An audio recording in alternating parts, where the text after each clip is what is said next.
encontré las memorias de mi papá. Parece que no era el hombre que pensaba que era. Mi papá siempre ha sido cariñoso y atento durante toda su vida.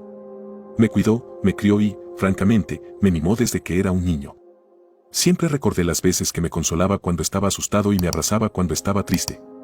Le decía una y otra vez, eres el mejor papá del mundo. Vergonzosamente, incluso solía decirlo cuando era adolescente. Mi hermano desapareció cuando yo era joven, y parece que papá depositó todo su amor en mí como una forma de compensarlo. Mi papá sufrió un derrame cerebral la semana pasada. Recibí una llamada de mi mamá, que fue cortante y rápida como siempre, pidiéndome que fuera al hospital. Fui y sostuve la mano de mi papá mientras él me miraba, congelado en la expresión de terror que tenía cuando sufrió el derrame cerebral. Lloré por él durante lo que pareció un día entero. Al día siguiente, decidí recuperarme. Le dije a papá que iba a buscar más ropa y pertenencias para ayudarlo en su recuperación. Juraría que vi su ritmo cardíaco aumentar en el monitor cuando salí, pero tal vez solo lo estoy recordando mal a la luz de lo que sé ahora. Llegué a casa y fui directo a la habitación de papá. Recolecté algunas camisas, unos pantalones cómodos y abrí su cajón para sacar algunas pertenencias personales. Me sorprendió encontrar un conjunto de páginas bien encuadernadas que parecían estar escritas a mano. La primera página decía: Cómo ser un buen papá, una guía para el amor y la disciplina, por Andrew Bauer. Papá había escrito un libro sobre la paternidad. Hojeé el libro, me detuve en una página y comencé a leer. Compórtate, o un monstruo vendrá y te atrapará. Esa era la frase que mi esposa Lucy siempre usaba para asustar a mi hija Sarah. Sarah era una niña dulce, solo tenía 8 años, y siempre funcionaba en ella. ¿Jugando demasiado fuerte en el jardín? Un monstruo vendrá y te atrapará. ¿No te comes todos tus guisantes en la cena? Un monstruo vendrá y te atrapará. ¿No ordenas tu habitación? Un monstruo, sí, entiendes el punto. Hasta que empezó a ver un monstruo real, eso es. Era una tarde aburrida entre semana y estaba viendo televisión con una cerveza cuando Sarah se acercó y se acurrucó a mi lado. Pasé mi brazo alrededor de ella y le besé la cabeza. Ella se volvió hacia mí y nerviosamente dijo: Papá, ¿puedo preguntarte algo? Le sonreí y le respondí: Sí, claro cariño, ¿qué pasa? Hizo una pausa, miró a su alrededor con inocentes ojos muy abiertos y luego volvió su atención a mí. Los monstruos son reales. Me reí, atrayendo la atención de Lucy desde la otra habitación. Ella entró sosteniendo un vaso de agua y se unió a la conversación. ¿Qué es tan gracioso?, preguntó, sentándose en la silla de al lado del sofá donde Sarah y yo estábamos sentados. Sarah quiere saber si los monstruos son reales. Dije, sonriendo. Lucy también se rió. Le aseguramos a nuestra pequeña que los monstruos no son reales y que no había nada de qué asustarse. Sarah nos miró a ambos y tragó saliva. Quería preguntar algo más. La abracé un poco más cerca y le di un apretón alentador en el brazo. ¿Qué pasa si viene un monstruo y me atrapa como el que se llevó a Mako?, dijo ella, su voz infantil temblando. El agarre de Lucy en su vaso de agua se volvió tan fuerte que sus nudillos comenzaron a palidecer y apreté los dientes con fuerza. No hablamos de Mako. Él era, lo que diablos quieres decir, nuestro hijo. Desapareció hace aproximadamente un año y, desde entonces, Lucy ni siquiera puede soportar escuchar su nombre. Sarah había aprendido desde hace mucho tiempo que era mejor no hablar de él para no molestar a su madre, y yo solo traté de no pensar en eso del todo. La policía lo buscó durante semanas, todos buscamos por el vecindario y no encontramos nada. Sin pistas, sin rastros, solo un vacío en una habitación donde debería haber estado Mako. La policía sospechaba que se fugó. Después de todo, Mako tenía 16 años. Y eso venía con la actitud adolescente y el drama que se esperaba, pero huir no era propio de Mako. Era demasiado orgulloso y seguro de sí mismo para huir de algo.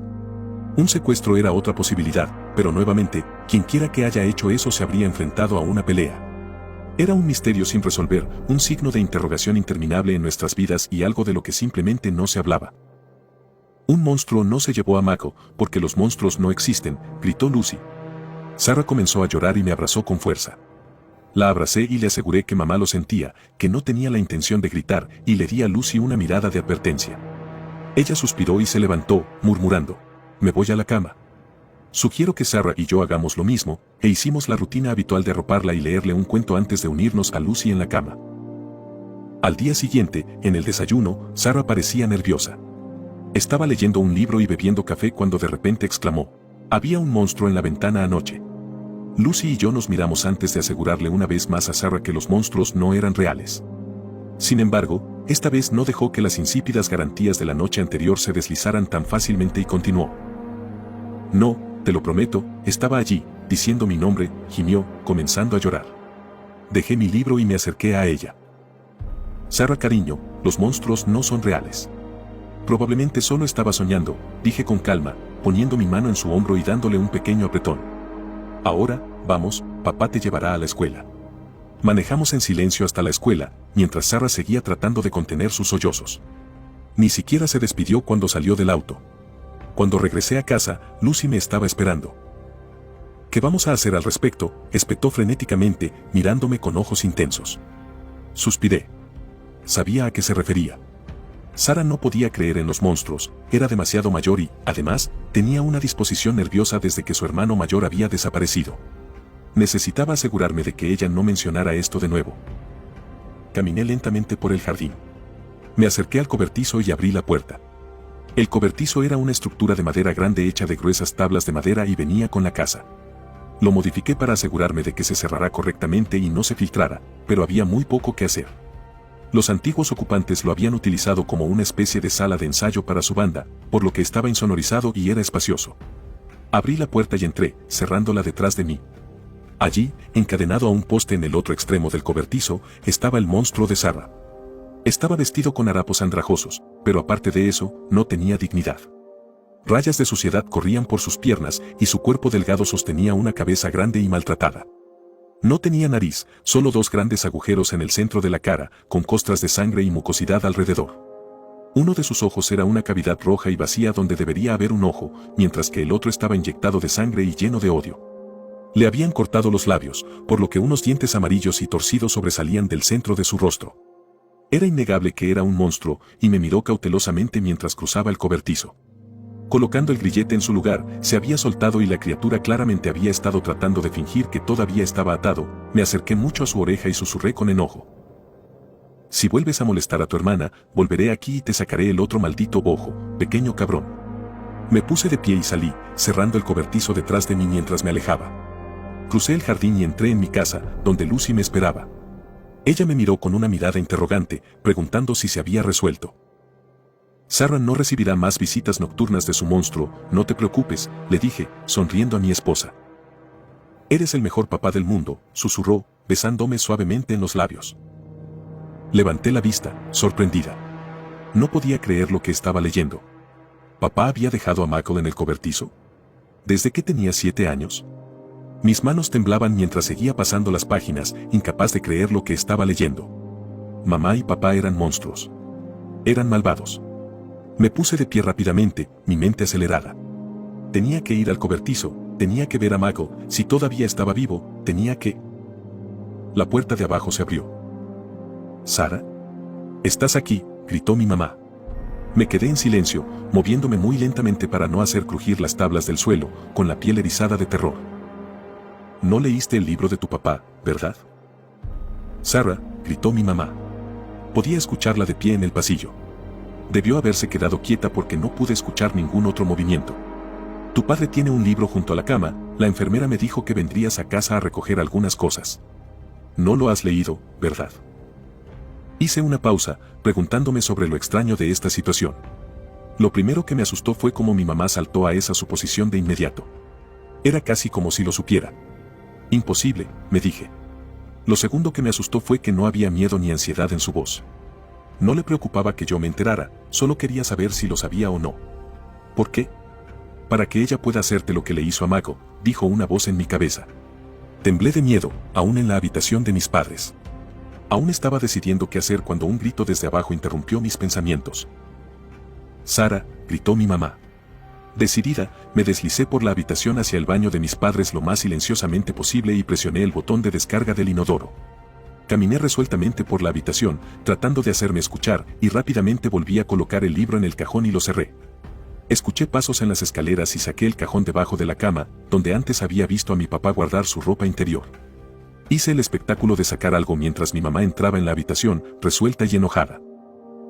Oh, hola mamá, dije, tratando de ser lo más indiferente posible. Ella me miró con recelo. Nunca tuvimos la mejor relación del mundo y no solía saludarla tan alegremente. Me maldije internamente mientras insistía. ¿Me estabas gritando? Estaba en el baño. Sí, lo estaba. Quería ver si habías estado husmeando en cosas que no deberías haber hecho, dijo escuetamente, mirando más allá de mí hacia el cajón de la mesita de noche donde había encontrado el libro. Adopté mi mejor expresión inocente mientras la miraba. No, mamá, solo he estado empacando algunas cosas para papá, dije, señalando la bolsa de lona en el piso detrás de mí. Ella hizo una mueca. Sabía que le molestaba cuando lo llamaba papá, y lo hice a propósito. Estaba haciendo todo lo posible para mantenerme unida, para mantenerme fuerte y poner una fachada, pero sabía que tenía que hacerlo. No sabía de lo que eran capaces mamá y papá, y especialmente no quería descubrirlo. El libro indicaba que habían torturado horriblemente a Michael y sabía que si estaban dispuestos a hacer eso y enfrentar la investigación de su desaparición, entonces no había mucho que no estuvieran dispuestos a hacer. Miré de nuevo a mamá y le dije, ¿quieres que te prepare un café? Ella miró alrededor de la habitación como si estuviera buscando algo más que pudiera estar fuera de lugar, y luego volvió a mirarme. Su expresión se suavizó un poco y dijo, eso sería genial, gracias. Bajé las escaleras y la dejé en la habitación. Encendí la tetera y comencé a hacer café, cuando se me ocurrió una idea. Saqué mi teléfono y empecé a enviar mensajes de texto a mi mejor amiga, Tori. Tori era confiable, leal y sabía que podía contar con ella para ayudar sin dudarlo. Le confié mi vida, y con lo que había descubierto sobre mis padres, parecía que podría convertirse en una frase literal en lugar de figurativa. Tori, necesito tu ayuda lo antes posible. Emergencia. Tori respondió de inmediato, como sabía que lo haría tan pronto como viera la palabra emergencia. ¿Qué necesitas, nena? Necesito que llames a la casa de mis padres y preguntes por Lucy Bauer. Digamos que Andrew empezó a hablar y te preguntó por ella. Digamos que eres una enfermera de la sala de accidentes cerebrovasculares del Hospital Real. Te enviaré el contacto ahora. Tori nunca había conocido a mis padres. Éramos amigas a través del trabajo y hasta ese momento había tratado de mantener mi vida familiar razonablemente privada. Nena, ¿qué está pasando?, respondió el mensaje de texto. Por favor. No puedo decirte lo importante que es esto. Miré el bocadillo de diálogo de Tori mientras escribía y luego me detuve. Empecé a escribir de nuevo y luego me detuve. 10 segundos después, el teléfono de casa comenzó a sonar. Lo recogí. Era mamá. Respondí. Sonríe para la cámara, Sarah, dijo con veneno. No te saldrás con la tuya, perra malvada, le espeté, todas las pretensiones desaparecieron y mi instinto de lucha entró en acción. Ya te tengo, pequeña idiota, se rió, su risa sin emociones me envió escalofríos por la espalda. Regresaré a casa muy pronto, y como estoy seguro de que no te irás sin el querido Mako, buena suerte tratando de liberarlo antes de que yo regrese. Llamaré a la policía. Los habré matado a ambos antes de que se acerquen. ¿Crees que tu padre y yo no estábamos preparados para esto? La única razón por la que no terminaste como Michael es por él. Deberías estar agradecida con él. Vete al infierno. Ven y dímelo en la cara, entonces, princesa. La línea se cortó. Escuché un chirrido agudo cuando un automóvil se detuvo afuera. Miré por la ventana mientras mamá salía. Sostenía un cuchillo. Espero que el video te haya gustado, y de ser así, no olvides dejar tu like y suscribirte. Te ha hablado el Solo, y esto ha sido El Abismo. Buenas noches.